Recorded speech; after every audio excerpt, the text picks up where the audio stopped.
about the fund. And let me ask you a question. Can the banks live without lending money? Or can the funds live without investing money? I want to ask you this question. What is the bank into in terms of the business? What is the bank business? To lend, right? For you as an entrepreneur, there could be several ways of raising capital. Is that correct? Your friend, your relative, I don't know, maybe your supplier can give you the credit, right? Maybe your customer can give you the advance. There could be several ways for you to raise capital. But for bank, it's only way to make money. Bank is into business of lending, they can't live without that. And so is the case with the funds. When funds are there, they are meant for investing money. But the problem is, the next slide. The capitalism is pretty good here. Yeah, as capitalism talks about, you can produce anything anywhere, you can sell anything anywhere. So resources need to go to the best. So is the case with the capital. Capital has always been a scarce commodity. And so it needs to go to the guys who really deserve it most or can produce the most out of it. So the question you and me need to ask is, capital is not scarce, but how do I become a deserving candidate for capital? See, number of times, last 10 years my life has gone only interacting with the entrepreneurs at different levels. 100 crore, 200 crore, 50 crore, 5 crore. And I've always found that many of them are not really asking this question. They come and complain. The first complaint is, bank doesn't lend, funds don't give me money. That's very, very simple to state. But we never ask question internally, how do I become the deserving candidate for the bank's capital and the fund's capital? The day we start asking this question, which is more internal to us, I think it will change the answers. Because till now you are asking a very different question. Maybe you are asking, or you are in a complaining mode. You are not in the correcting mode. And until you do that part, nothing is going to happen for sure. So, what I'm saying all is, relevant questions to ask are, what are the motivations of the lenders and the investors? And second question to ask is, what the banks and funds will look into when they look at the business. As Puneetji touched that point, slightly, the second point, what do they look for? But the first point, if we spend time on, and the second point we spend time on enough, I think we will make ourselves a good candidate for the capital. So let's understand what are the motivations of lenders and investors. I want to ask you guys, open, what do you think the lenders and the investors look for? What is their motivation? Return, बहुत simple है, कोई complicated काम नहीं है यार. Everyone is looking, see if you look at the lenders, they are looking at the capability to repay, right? Investors are looking for the capability to scale up. These are the two things, but good part is both of them are saying, is my money with the right guy? Is it safe? And second, does it grow?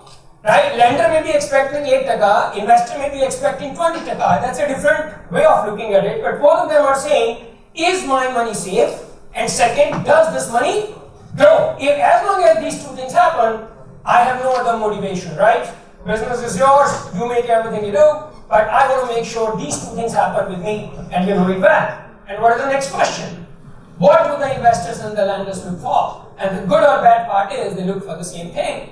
What do they look for? First point is well-defined business model. See, every entrepreneur lives an inspired life of making difference in this world. I'm sure all of you started with that thought of making difference somewhere. As Puneet just said, are you doing a different stuff which is not done before, or you are doing something which is done before but being done in a different manner, which makes it much more efficient, effective, reduces the cost, makes the life easier for you and me. If you look at the whole and the world, there have been a lot of taxi services guys, but it's being done very differently, right? If you look at the oil, if you look at Airbnb, look at any of these platforms, they are doing the same thing, but they're doing very, very differently. So thinking on that manner, you have to have a very clearly defined business model in terms of opportunity space, etc., and your capability to basically serve that market. And team, no substitute. You are the guys who are creating that part. You are the architects, you have to think that way. You have to be passionate. Put your entire energy on that business which you are running. Because as Sir said, there is no second plan. It's only one, and I live that until and unless either I succeed or I die. That's the passion, which needs to be seen in the businesses. Then only they basically succeed. And lenders and investors are looking for ultimately exit.